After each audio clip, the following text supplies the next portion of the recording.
نحمده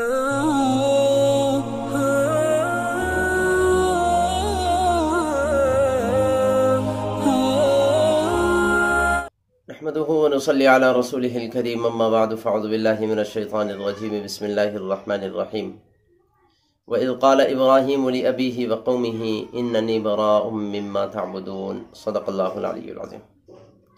محترم دوستوں اور بھائیوں، آج کے دن ہم لوگ انشاءاللہ العزیز 25ویں پارے کی تفسیر کا مختصر خلاصہ سنیں گے، جس میں سب سے پہلے اللہ تبارک و تعالی جل شانہ نے مشرکین مکہ کے ایک سوال کا جواب دیا۔ مشرکین اصل میں حضور سے کہا کرتے تھے کہ بتائیے قیامت کب آنے والی ہے، جیسا کہ تم دعویٰ کرتے ہو کہ قیامت آئے گی، ساری دنیا کا نظام درہم برہم ہو جائے گا، تو اس کا وقت بتایا جائے۔ اللہ تعالیٰ نے اس کے جواب میں فرمایا کہ اس کا علم نہ تمہیں دیا گیا ہے اور نہ تمہارے سوال کے جواب میں اس کا علم تمہیں دیا جا سکتا ہے، یہ صرف اللہ تعالیٰ کے علم میں ہے کہ قیامت کب آئے گی۔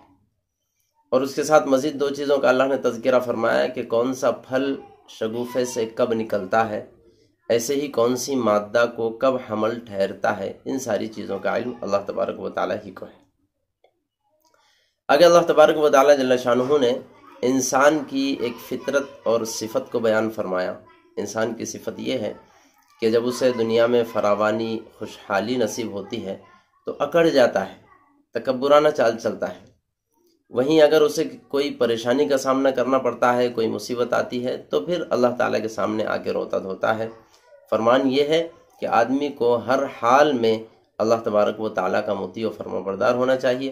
اگر اللہ تعالیٰ نے مالدار بنایا ہے، فراوانی نصیب فرمائی ہے، تب بھی اللہ تعالیٰ کا شکر ادا کرنا چاہیے، اور اگر خدا نے کوئی مصیبت دی ہے تو اس پر بھی صبر ادا کرنا چاہیے۔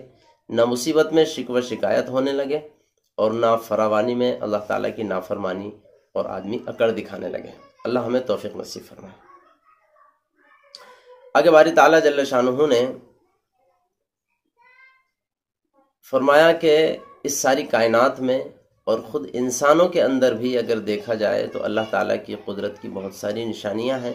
ان میں غور و فکر کیا جائے تو یقیناً آدمی اس نتیجے تک پہنچ سکتا ہے کہ واقعی کوئی ایک ذات ہے جو اس نظام کے چلانے والی ہے اور اس ساری تخلیق کو پیدا کرنے والی ہے، سب کی مالک ہے۔ آگے باری تعالیٰ نے فرشتوں کی صفت بیان فرمائی۔ فرشتوں کی ایک صفت یہ ہے کہ وہ صبح و شام بلکہ ہر وقت اللہ تبارک و تعالیٰ کی تسبیح بیان کرتے رہتے ہیں اور زمین والوں کے لیے دعائے مغفرت بھی کرتے رہتے ہیں۔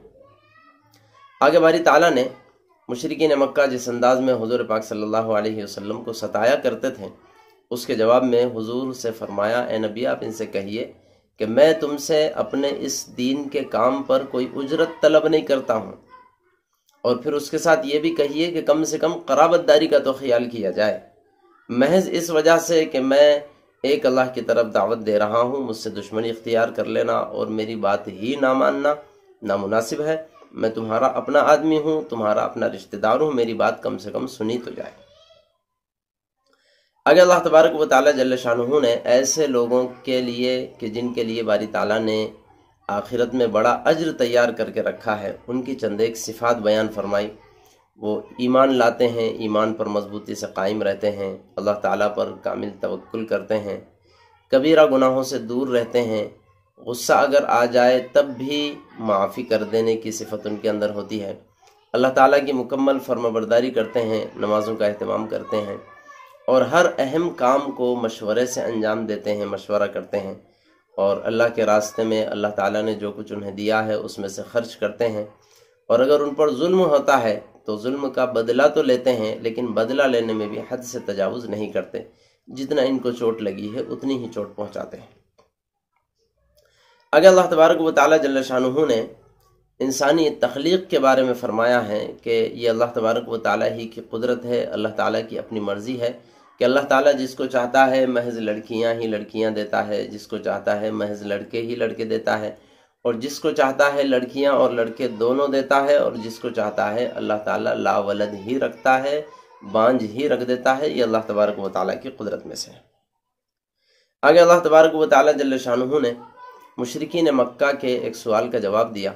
مشرکین مکہ نے ایک مرتبہ حضور سے یہ کہا تھا کہ اے محمد، جیسے کہ تمہارا دعویٰ ہے، اگر تم واقعی نبی ہو تو پھر ایسا کیوں نہیں ہوتا کہ ہمارے سامنے اللہ تبارک و تعالیٰ ڈائریکٹ ہی تم سے بات کر لیں؟ تو اس کے جواب میں اللہ تعالیٰ فرماتے ہیں کہ کسی بشر کی بالخصوص اس دنیا میں یہ حیثیت نہیں ہے کہ اللہ تعالیٰ اس سے ڈائریکٹلی بات کرے. ہاں البتہ اس کے پھر 3 طریقے بتائیں. اللہ تعالیٰ وحی کے ذریعے سے کسی انسان سے بات کر سکتے ہیں، یعنی دل میں کسی بات کا القاء فرما سکتے ہیں ڈائریکٹلی بغیر کسی واسطے کہ اللہ تعالیٰ دل میں کسی کے بات ڈال دیں گے. یہ بھی اللہ تعالیٰ کے ایک بات کرنے کا انداز ہے. یا پردے کے ذریعے سے اللہ تعالیٰ کسی سے بات فرمائیں گے، جیسے موسیٰ علیہ السلام سے بات ہوا کرتی تھی. یا تیسرا درجہ یہ کہ کسی قاصد کے ذریعے سے، یا مثلا جیسے فرشتے کے ذریعے سے اللہ تعالیٰ اپنا پیغام بندوں تک پہنچائیں گے. اس انداز میں تو بات ہو سکتی ہے، لیکن ڈائریکٹلی اللہ تبارک و تعالیٰ کو بندہ دیکھ رہا ہو اور اللہ تعالیٰ بندے کو دیکھ رہے ہیں، اس طور پر اللہ تعالیٰ سے بات ہو جائے، ایسا دنیا میں ممکن نہیں ہے. آگے اللہ تبارک و تعالیٰ جل شانہ نے مشرکین کے ایک یوں کہیے دعوے کا جواب اللہ تعالیٰ نے دیا ہے. جب مشرکین مکہ کو دعوت دی جاتی دین کی تو وہ یہ کہا کرتے تھے کہ ہم تو اپنے آبا و اجداد کے دین پر ہیں. تو قرآن پاک میں اللہ تبارک و تعالیٰ نے فرمایا کہ تمہارے آبا و اجداد میں سے خود تمہارے کہنے کے مطابق حضرت ابراہیم علیہ السلام بھی تو ہے، ان کی پیروی کیوں نہیں کرتے؟ حالانکہ حضرت ابراہیم کا کام تو یہ تھا کہ انہوں نے اپنی قوم سے اور اپنے والد سے آزر سے، حضرت ابراہیم کا والد ہم سب جانتے ہیں بت تراش بھی تھا اور بت کی پوجا کرنے والا بھی تھا. تو حضرت ابراہیم علیہ السلام نے اپنے والد سے بھی بیزاری کا اظہار کیا تھا اور اپنی بت پرست قوم سے بھی بیزاری کا اظہار کیا تھا. اللہ تعالیٰ فرماتے ہیں کہ یہ بھی تو تمہارے والد ہیں، ان کی فرمانبرداری کر لی جائے. اس آیت پاک کا خلاصہ یہ نکلا کہ ہمارے آبا و اجداد اگر راہ راست پر ہیں تو پھر ان کی فرمانبرداری کی جائے گی، اور اگر راہ راست پر نہیں ہے تو پھر ان کی فرمانبرداری نہیں کی جائے گی. تو اعتبار فرمانبرداری کرنے کا راہ راست پر ہونا یا نہیں ہونا ہے. یہاں سے ہمیں سمجھنا چاہیے کہ فقط یہ کہہ دینا کہ آبا و اجداد کی فرمانبرداری کرنا یا ان کے نقش قدم پر چلنا ہی سب کچھ ہے، یہ بھی فضول بات ہے. یا یوں کہہ دینا کہ آبا و اجداد کے نقش قدم پر چلنا گمراہی ہی ہے، یہ بھی فضول بات ہے. بلکہ دیکھا جائے گا کہ آبا و اجداد راہ راست پر تھے یا نہیں تھے. اگر راہ راست پر تھے، صحیح طریقے پر وہ چلا کرتے تھے، تو پھر ان کی فرمانبرداری کی جائے گی. اور اگر وہ خود گمراہ تھے تو پھر ان کی فرمانبرداری اور ان کے نقش قدم پر عمل کرنے کا سوال ہی پیدا نہیں ہوگا. چنانچہ اللہ تبارک و تعالیٰ نے سورہ فاتحہ میں جو راستہ ہمیں دکھلایا ہے، بڑی عجیب بات ہے. اللہ تعالیٰ فرماتے ہیں اہدنا الصراط المستقیم. اللہ تعالیٰ نے ہمیں دعا سکھلائی ہے کہ بندو دعا مانگو کہ اے اللہ ہمیں سیدھا راستہ دکھلا دے. اب سوال پیدا ہوتا ہے کہ ہم خود دعا مانگ رہے ہیں سیدھا راستہ دکھلا دے، تو اب سیدھا راستہ ہے کون سا؟ ہم خود اللہ تعالیٰ سے سوال کر لیں کہ اے اللہ آپ ہی ہمیں بتائیے کہ سیدھا راستہ کون سا ہے. تو اللہ تعالیٰ نے اس چھپے ہوئے سوال کے جواب میں ہمیں سیدھے راستے کی نشاندہی کرتے ہوئے دوسرے ہی جملے میں فرمایا صراط الذین انعمت علیہم، ان لوگوں کا راستہ کہ جن پر اے اللہ آپ کا انعام ہوا ہے. یعنی جو پرانے زمانے میں ایسے لوگ گزرے ہیں جن پر آپ کا انعام ہوا ہے، وہ راہ راست پر رہے ہیں، اے اللہ ہم کو ان کا راستہ دکھلا دے. اس سے اس بات کا پتہ چلا.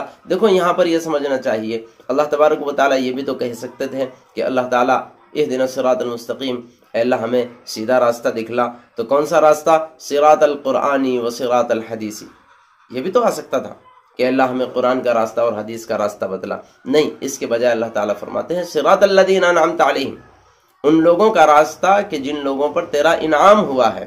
اس سے اس بات کا پتہ چلا کہ ہمارے پرانے بزرگان دین، ہمارے آبا و اجداد میں سے وہ لوگ کہ جن پر خدا کا انعام و اکرام ہوا ہے، جو راہ راست پر رہے ہیں، ان کے نقش قدم پر چلنا عین دین ہے. البتہ وہ لوگ کہ جو راہ راست پر نہیں تھے، ان کے نقش قدم پر چلنے کی تو گنجائش بھی پیدا نہیں ہوتی. خلاصہ کیا؟ خلاصہ کہنا مقصود یہ ہے کہ صرف اتنا کہہ دینا کہ آبا و اجداد کی اتباع کرنا، ان کے نقش قدم پر چلنا بری چیز ہے، 100% یہ کہہ دیا جائے، یہ بھی غلط ہے. اور آبا و اجداد ہی کی اتباع کریں گے 100% یہ کہہ دیا جائے، یہ بھی غلط ہے، جیسے کہ مشرکین مکہ کہا کرتے تھے. اللہ ہم سب کو صحیح سمجھ نصیب فرمائے. آگے اللہ تبارک و تعالیٰ جل شانہ نے مشرکین کے مزید ایک سوال کا جواب دیا. مشرکین نے ایک مرتبہ کہا تھا کہ اے محمد، اگر اللہ تبارک و تعالیٰ کو نبی بنانا ہی ہوتا تو تمہارے جیسے دنیاوی اعتبار سے، مال دولت کے حساب سے غریب آدمی کو نبی اللہ نے کیوں بنایا؟ ہم سب جانتے ہیں آقا صلی اللہ علیہ وسلم نے غربت میں زندگی گزاری ہے۔ اگر اللہ کو کسی کو نبی بنانا ہی ہوتا تو کسی مالدار کو نبی بناتے؟ تو اللہ تبارک و تعالیٰ نے اس کا جواب دیا کہ نبی بنانا یہ ہماری چاہت کی بات ہے، تمہاری چاہت اور تمہارے انداز کے حساب سے، یہ تمہارے اختیار میں نبی نہیں، تمہارے اختیار میں نہیں ہے کہ تم جس کو چاہے اس کو نبی بنا دیا جائے۔ آگے اللہ تبارک و تعالیٰ جل شانہ نے اصل میں سورہ انبیاء میں اللہ تعالیٰ نے ایک بات ارشاد فرمائی تھی، جیسے ہم نے تفسیر میں بھی اس بات کو بیان کیا ہے کہ جو لوگ غیر اللہ کی پوجا کرتے ہیں تو یہ پوجا کرنے والے بھی اور جن کی پوجا کی جاتی ہے وہ بھی، دونوں بھی جہنم کے ایندھن بنیں گے۔ تو اس آیت پاک پر ایک مرتبہ مشرکین مکہ نے مذاق اڑایا، اور ان میں سے ایک بندے نے سوال کیا کہ اگر ایسا ہے جیسے کہ قرآن پاک میں آیا ہے کہ پوجا کرنے والے بھی اور جن کی پوجا کی جا رہی ہے وہ دونوں کے دونوں جہنم میں جائیں گے، تو پھر حضرت عیسیٰ علیہ السلام کی بھی پوجا کی جاتی ہے، عیسائی پوجا کرتے ہیں، تو پھر نتیجے میں حضرت عیسیٰ بھی جہنم میں جانا چاہیے۔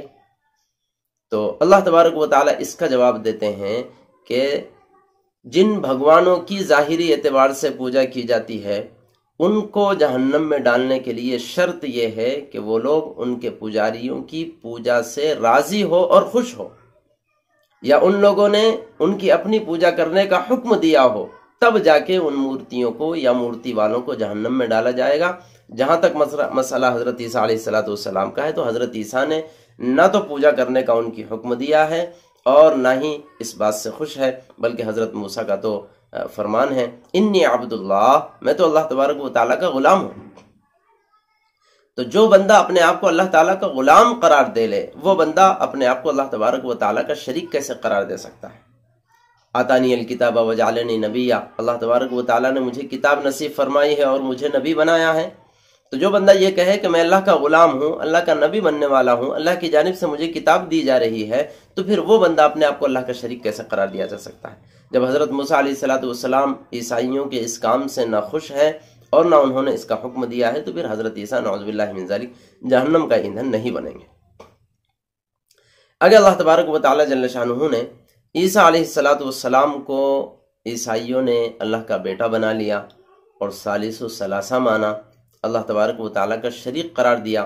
تو اس کے جواب میں اللہ کے نبی کی جانب سے یہ فرمایا گیا ہے کہ اے نبی آپ ان سے کہیے کہ اگر نعوذ باللہ من ذالک اللہ تبارک و تعالیٰ کا کوئی بیٹا ہوتا تو اس بیٹے کی پوجا اور پرستش تم سے پہلے بھی میں کرتا، لیکن چونکہ اللہ تبارک و تعالیٰ اس سے منزہ اور پاک ہے، وہ لم یلد ولم یولد ہے، اس لیے حضرت عیسیٰ کو بیٹا ماننا بھی غلط ہے اور ان کی پوجا کرنا بھی غلط ہے۔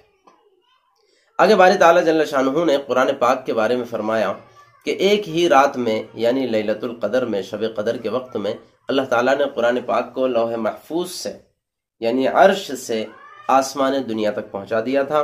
اس کے بعد پھر 23 سال کے عرصے میں تھوڑا تھوڑا کر کے جیسے ضرورت پیش آتی رہی، اللہ کے نبی محمد الرسول اللہ صلی اللہ علیہ وسلم پر اللہ کا کلام نازل کیا گیا۔